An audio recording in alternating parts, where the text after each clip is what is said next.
we still have only 14. U.S. Health and Human Services Secretary Alex Azar said on Sunday that he is not yet seeing spikes in coronavirus cases in places that are reopening, but that it's still too early to know. It's still early days.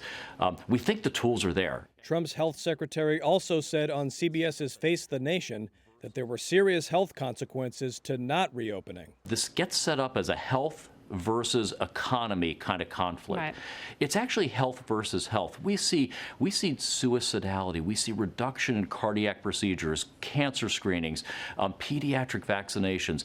There is a very real health consequence to these shutdowns that must be balanced against as we try to reopen this economy and move forward.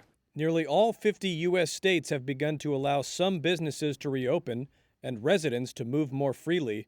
But according to a Reuters analysis, only 14 states have met the federal government's guidelines for lifting measures aimed at fighting the pandemic. The American people want the economy to open up. We all do.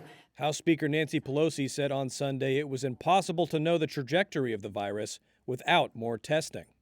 We haven't had a plan. Let's go forward in a bipartisan way to have a plan to test. We have no idea the size of this challenge to our country because we have not sufficiently tested. Let's test so that we can diagnose and then we can treat and then decrease the number of people who have died. The top Democrat in Congress also said legislation passed by the House on Friday would provide keys to a successful reopening. Republicans have called the bill dead on arrival in the Senate. The United States has lagged far behind most other industrialized nations in coronavirus testing that public health officials deem critical to preventing further outbreaks. Azar was asked on CNN's State of the Union about images being broadcast from some areas of the country showing people congregating close together.